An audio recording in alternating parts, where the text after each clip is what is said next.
subscribe.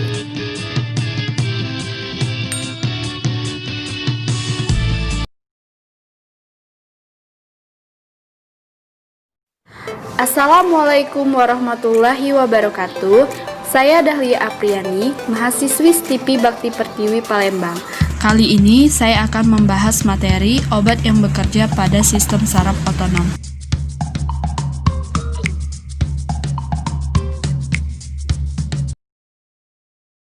Obat-obat yang bekerja pada sistem saraf otonom.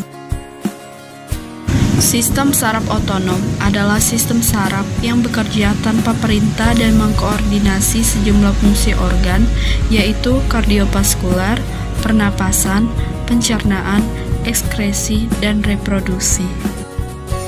Pembagian sistem saraf otonom secara umum terdiri dari sistem saraf simpatis dan sistem saraf parasimpatis. Pada sistem saraf simpatis ini, pada umumnya menimbulkan efek eksitasi fungsi organ, mempersiapkan tubuh saat beraktivitas penuh, dan menggunakan epinefrin atau norepinefrin sebagai neurotransmitter pada sinapsis postganglion dan asetilkolin pada sinapsis preganglion. Sedangkan sistem saraf parasimpatis ini dapat menimbulkan efek inhibisi fungsi organ, bekerja pada kondisi tubuh beristirahat, dan menggunakan asetilkolin sebagai neurotransmitter. Respon aktivasi pada saraf simpatik yaitu mengecilkan pupil, mencegah pengeluaran cairan mudah, meningkatkan frekuensi detak jantung, membuat bronki berelaksasi, mencegah sekresi dan gerakan peristaltik, mengubah glikogen menjadi glukosa, mensekresi adrenalin dan noradrenalin, dan mencegah kantung empedu berkontraksi. Sedangkan respon aktivasi pada saraf parasimpatik yaitu membesarkan pupil, menstimulasi cairan mudah, menurunkan frekuensi detak jantung, membuat bronki berkontraksi, menstimulasi sekresi dan gerakan peristaltik, menstimulasi pengeluaran cairan empedu, dan membuat kantung empedu berkontraksi. Obat-obat sistem saraf otonom kemudian masing-masingnya terbagi lagi berdasarkan kerjanya, yaitu agonis dan antagonis. Untuk obat yang mempengaruhi saraf simpatis, kalau yang agonis itu disebut simpatomimetik, sedangkan yang antagonis itu disebut simpatolitik. Nah, hal ini juga berlaku untuk yang mempengaruhi saraf parasimpatis. Untuk agonis, dia disebut parasimpatomimetik, sedangkan yang antagonis disebut parasimpatolitik. Untuk penjelasannya, kita lanjut ke slide berikut.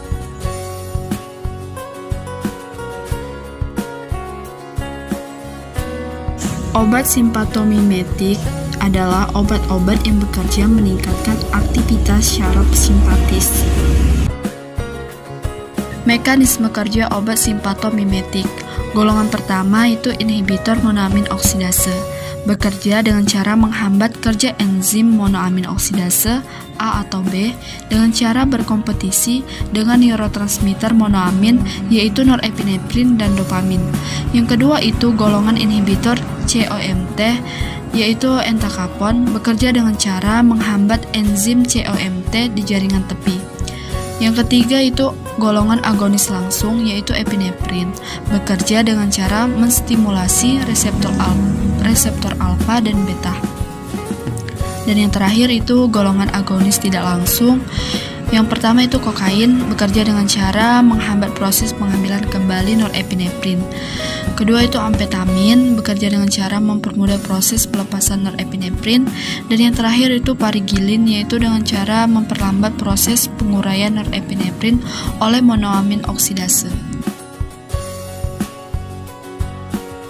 Penggolongan obat simpatomimetik. Yang pertama, inhibitor monoamin oksidase, yaitu tranilsipromin dan parigilin. Yang kedua itu inhibitor COMT, yaitu entacapone. Yang ketiga, agonis tidak langsung, yaitu efedrin, amfetamin, tiramin, dan kokain. Dan yang terakhir itu agonis langsung, yaitu agonis alfa dan agonis beta. Agonis alfa, alfa 1, alfa 2 itu norepinefrin dan epinefrin. Alfa 2 itu ada klonidin dan alfa metil norepinefrin. Alfa 1, phenylephrine dan meclosamin.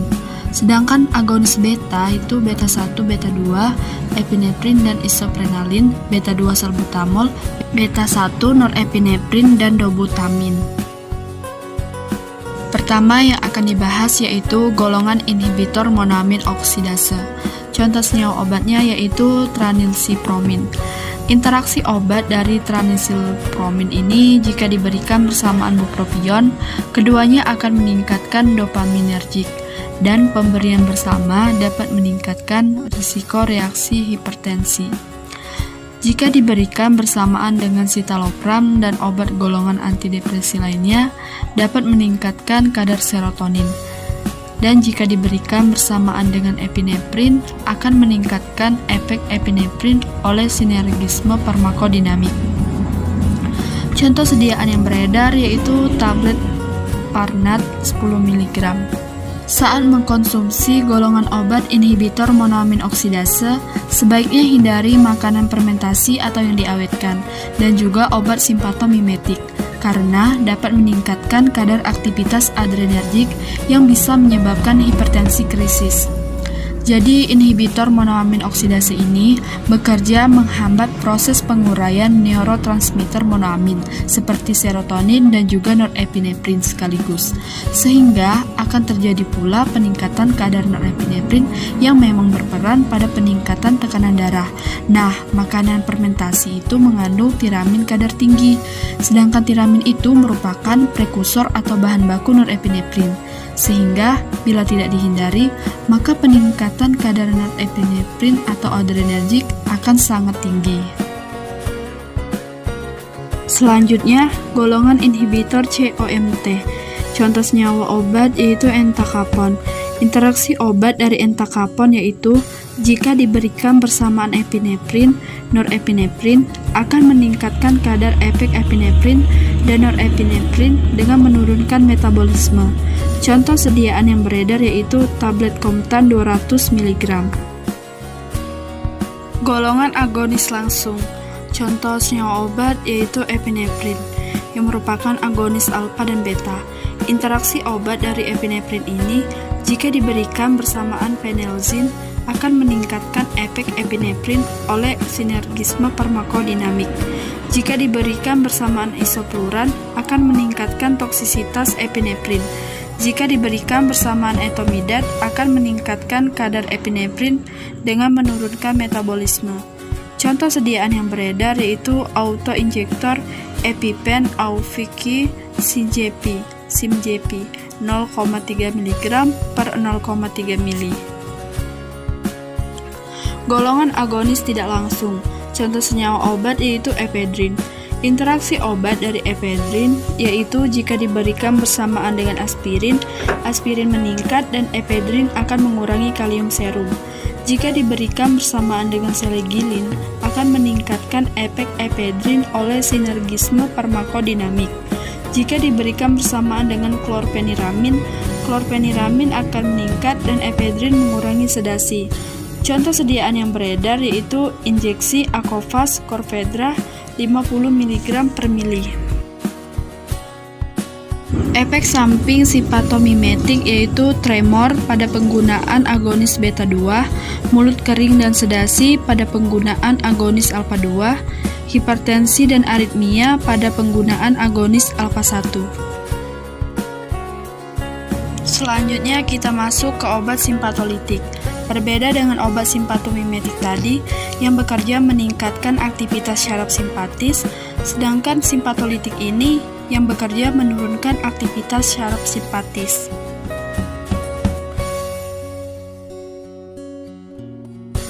Penggolongan obat simpatolitik. Yang pertama itu golongan yang menurunkan jumlah epinefrin pada tempat penyimpanannya atau neuron, yaitu reserpin, guanetidin, dan betanidin.